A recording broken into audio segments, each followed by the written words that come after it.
저랑 말씀할 내용이 아니지 않습니까? 국민들이 아시는 게 중요한 거예요. 의원님 말씀하신 건 제가 말씀하는 건 아닙니다.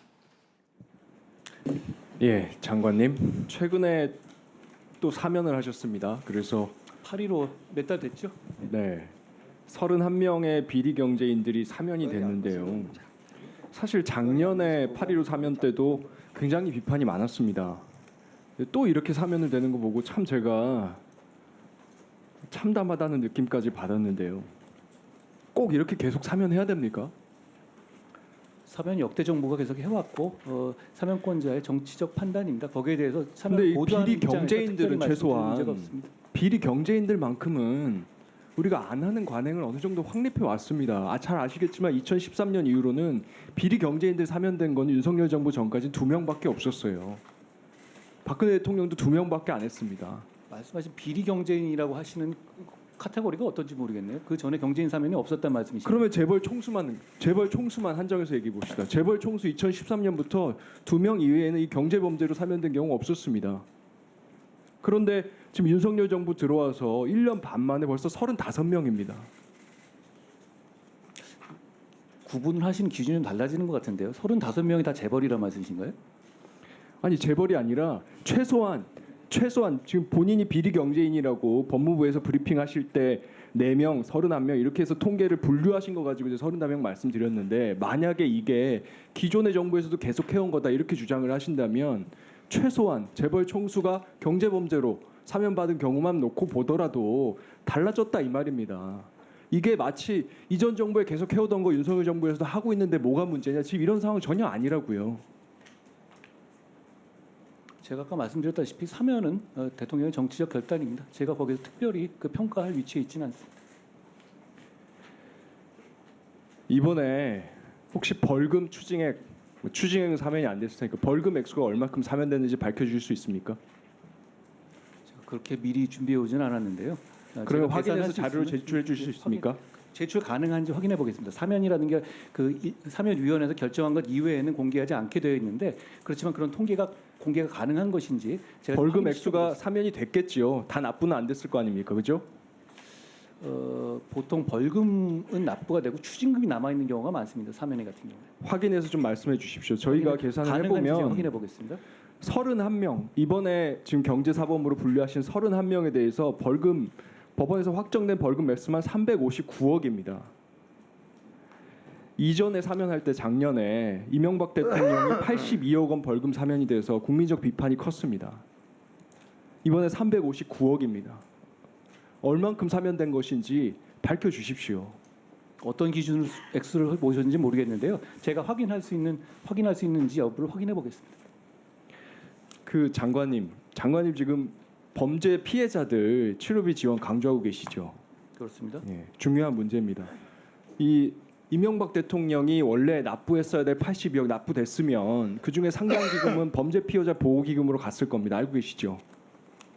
그 중에 일정 부분이 벌금 중에 일정 부분이 그 재원으로 활용되고 있는 것은 맞고요. 네. 근데 그걸 또 이렇게 그 사안이 아니, 제말 그렇다라고 들어보세요. 하기에는 좀 안 맞고요. 이게 왜 중요한지 생각해 보시라고요.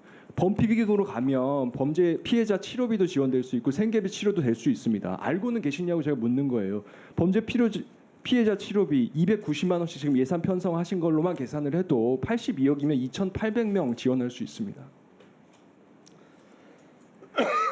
생계비는요 최대치 200만 원으로 계산하면 4,000명이 넘습니다. 이러니까 국민들이 나라에 돈이 없는 건 아니지 않냐 이런 얘기 하실 수 있는 상황 아닙니까? 의원님, 아까 말씀 일부 나왔지만 한명숙 총리 같은 경우는 7억 추징금 안 내고 있거든요. 그러니까 그것도 잘못된 겁니다. 이런 식의 잘못된 부분들 많이 누적되어 있고요. 그 부분에 대해서 잘못된 거예요. 생각합니다. 예. 그것도 잘못된 거고요. 지금 장관님 현업에 계시지 않습니까? 사면심사위원장이시잖아요. 사면심사위원회에서 결과적으로 이 상신은 하게 되지만 결국은 대통령의 결단입니다. 과거의 법무부 장관들 중에는요 사면심사 통해서 부적정 의결한 장관들도 있습니다. 확인해 보십시오. 오히려 부결한 거를 바꾼 분도 계십니다. 장관님이 잘하시면 되지 않습니까? 자, 31명에 대해서요. 판결상 확인되는 횡령 액수, 회사의 돈 횡령하거나 배임한 액수만 해도 저희가 다 계산을 할 수가 없었어요. 지금 올해 4명 일단 금요서구화학 박찬구, 롯데재단 신영자, 부영그룹 이중근, 삼양식품 김정주 4명만 해도 1,758억입니다. 이 중에 회사 돈 얼마나 갚았는지도 확인이 안 됩니다. 그리고 제가 100번 양보를 해서 말씀하시는 취지를 따라가 봤습니다. 장관님 이번에 브리핑하실 때 이렇게 말씀하셨어요. 서민 경제의 어려움, 심각한 상황의 점을 고려해서 경제 살리기에 중점을 뒀다. 그런데요, 이번에 또 사면하신 분 중에서 박창구 금요석화 회장이 있습니다. 이분 이미 올해 5월달에 퇴임했습니다. 공개적으로 경영에서 완전히 물러난 사람이에요. 이분이 서민 경제 살리기를 위해서 복권되면 뭐가 달라집니까?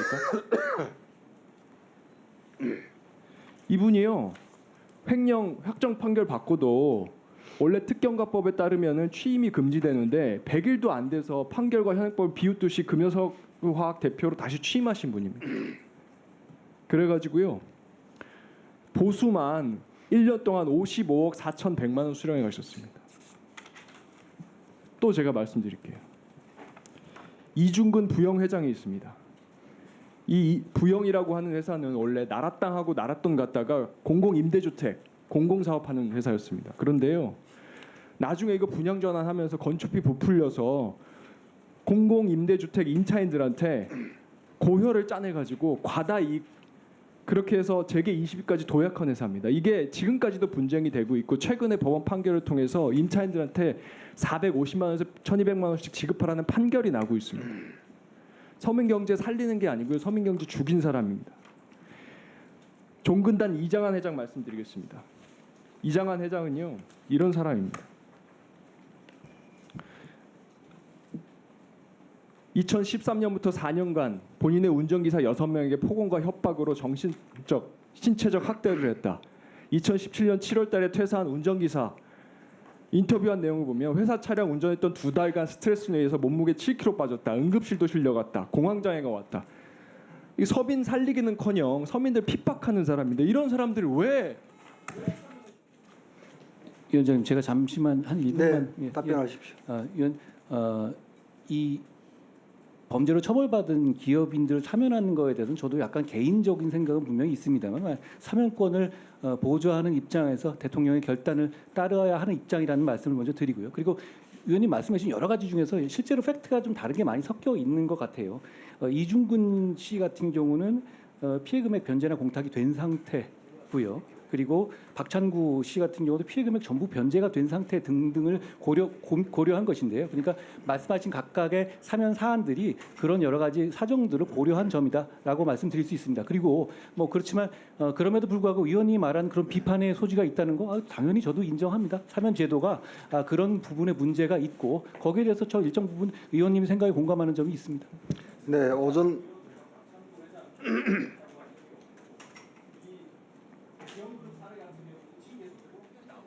소송도 진행 중인 것들이 있어요.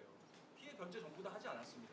계속 얘기를 계속 하시다 이어가지고 말씀하셨으니까 국민들이 보시기에 오해하실 수 있을 것 같기 때문에 지적합니다. 알려주시면 되지 않습니까? 안 알려주고 계시면서 지금 다 낸 것처럼 말씀하시는 거 아닙니까? 아니 그렇지 않죠. 아니 제가 여기서 확인해 드리는 건데 그런 벌금 액수대로 알려주시고요. 피해 보상된 건 피해 보상대로 알려주십시오. 알려줄 수 있는 저랑 말씀할 내용이 아니지 않습니까? 국민들이 아시는 게 중요한 거예요. 의원님 말씀하신 거 제가 말씀하는 건 아니에요. 오전에 이어서 사면에 관련해서 추가로 질문드리겠습니다. 먼저 제가 비리 경제인이라고 표현한 것에 대해서 장관님 좀 범주가 다른 것 같다고 말씀을 주셔서 제가 좁혔어요, 최대한. 그래서 법무부에서 주요 경제인하고 분류하신 거에다가 공시대상 기업재단, 그러니까 공정위에 공시할 수 있도록 되어 있는 소위 말하는 재벌 총수 일가, 이렇게까지만 합쳐서 계산을 저희가 다시 해도 2013년 2월부터 윤석열 정부 들어올 때까지 근 10년 동안 2명밖에 없습니다. 최태원, 이재현. 그리고 지금 윤석열 정부 들어와서 작년에 4명, 올해 12명. 그렇게 계산을 해도 16명이에요. 제가 드리는 말씀은 분명히 이 사면권 행사와 관련돼서 비리 경제인들에 대해서는 자제하는 우리가 헌법적 관행을 2번의 정부를 바꿔오면서 만들어 오고 있었다는 이야기입니다. 근데 이게 지금 윤석열 정부 들어와서 바뀌고 있다는 거예요. 이걸 지금 윤석열 정부, 윤석열 대통령과 장관님 계신 법무부에서 일어나고 있는 일입니다. 저는 이게 문제가 있다라는 걸 계속 말씀을 드리고요. 근데 장관님이 지금 사면심사위원장으로 계시는 동안은 이 기조가 바뀔 가능성은 없는 겁니까? 사면심사위원회에서 이런 비리 경제인들 사면과 관련돼서 안 된다라고 의결이 안 될 가능성이 이제 없습니까? 사면심사위원회의 의결에 꼭 따라야 하는 것은 아니고 대통령이 이건 결정입니다. 그리고 아까 말씀하신 것 중에서 이 사안들이 대부분 경우에 이제 국민들께 오해하실 수 있는데 어떤 뭐 잔영의 면제라든가 이런 게 아니라 대부분의 경우에 복권입니다. 그런 점도 제가 미리 말씀드리고요. 근데 경제 살리기를 위해서 복권한다고 하니까 제가 납득이 안 가는 거예요. 납득하시는 분들도 계실 겁니다. 물론 저도 의원님 이 문제에 대해서 사실 여기 있는 유형의 범죄들은 제가 사실 많이 했던 사안들이고요. 그 부분에 대해서 문제의식을 충분히 갖고 있습니다. 어떻게 보면 제가 위원님하고 더 생각이 비슷할지도 모르겠는데요. 다만 이 사면권을 행사하는 사법적인 자격은 아니기 때문에 여러 가지 종합적인 고려를 해서 사면권자가 판단하는 것. 그러니까 이 사면이 경제사익에 도움이 된다고 판단하는 분들도 분명히 계시거든요. 그리고 이걸 반기는 분들도 계시고요. 그렇지 않은 분들도 분명히 계실 겁니다. 사면이라는 것이 여러 가지 양면적인 그 본질을 갖고 있기 때문에 그런 점을 고려해서 대통령께서 정하신 사면을 행사하신 제가 거라고 참고로만 말씀드리면 2007년도에 사면심사위원회를 사면법 개정해서 도입할 때는 분명히 대통령의 사면권을 통제하기 위해서 법무부 장관한테 사면심사위원장 권한을 주는 것으로 국회에서 법을 만든 겁니다. 그건 분명히 말씀을 드리고요. 실제로 그렇게 최소한- 운영되지는 않았죠. 알고 계시다시피. 제가 말씀드렸듯이 의결이 안 된 경우들도 있었습니다. 그리고 장관님한테도 제가 그걸 촉구를 하는 거고요. 예. 다시 말씀드리는데 그러면 최소한 그러면 이 보도 자료, 브리핑 자료는 법무부에서 나가는 거잖아요. 여기에 서민 경제 살린다 이런 이야기는 저는 빼야 된다고 생각합니다. 저는 이견이 많아요. 그게 이견이 있으실 수 있다는 생각은 합니다. 계속 그렇지만 역시 말씀드리겠습니다. 거기에 대해서 여러 가지 동의하시는 사례들에 분들도 대해서 계시다는 말씀을 더 점을 드리겠습니다. 말씀드립니다. 에 있어서 이런 오해의 소지가 있을 것 같아서 이 부분에 있어서는 제가 심의 과정이나 이런 부분에 있어 회피를 하였고 이 부분에 대해서 제가 적절하게 회피하고 답변하는 것 퇴장하셨습니까? 제가 그 과정에 있어서 회피하였다고 말씀드리고요. 그 과정에 대해서 지금 회피하고 혹시 자리에 말씀드리는 계속 앉아 것은 계셨습니까? 그 이거에 대해서 말씀드리는 것은 사면 아시다시피 나중에 추가로 절차나 여쭤보겠습니다. 네. 남편 사장님 사면하는 일이기 때문에 특히나 차관님 장관 대신에 회의를 주재하실 수도 있는 분이었기 때문에 현장에 계시지 않았어야 맞다고 저는 생각합니다. 제가 아까도 말씀드렸듯이 이해충돌 방지법에 이런 거를 사전에 이건 제가 사실은 이해충돌 관련자가 아닙니다. 근데 공적인 업무를 수행하는 사람이기 자, 때문에 제가 끝나고 다시 제가 말씀해 회피를 주십시오. 하였고 이에 일체 자, 관여한 바 이호진 없습니다. 회장이 어떤 사람이는지 아시고 계시죠? 제가 일체 관여한 바 없습니다. 이건 저에게 질문하시는 건 적절하지 않은 것 같습니다. 이호진 장관님께 그럼 질문하겠습니다. 이분이 서민경제 살리기랑 관련이 없습니다. 제가 봐도 이분이 2022년 12월 달에 또 12조 원 투자해서 7천 명 신규 교육하겠다 발표를 했는데요. 지금 태광그룹의 4대 주주인 트러스톤 자산운용 자체에서도 이거 공수표일 거다. 자금 조달 계획 투자체도 없고 투자 계획도 기존의 것도 제대로 이행 안 했다라고 했고요. 실제로 올해 8월 9일 날 금융정의연대라는 사회단체에서 작년에 그거 공수표였다. 고용 창출은커녕 공장 폐쇄하고 수백 명 임직원 감원했다. 이런 사람을 복권해줘 가지고 어떤 서민 경제를 살릴 수 있다는 건지 정말 납득이 안 되고요. 의원님, 사면이라는 것은 어차피 사법적인 죄가 있는 부분에 대해서 복권이라든가 감형을 해주는 내용이잖아요. 그렇기 때문에 기본적으로 그런 식의 논리는 하나하나씩 다 있을 수 있습니다. 물론 그 부분에 대해서 위원님이 말씀하신 논리가 틀리다는 취지는 아닌데요. 반대 논리도 있고 이건 사법적인 작용이 아니기 때문에 절차에 따라서 대통령이 사면권을 행사하는 것이다라는 말씀 다시 드립니다.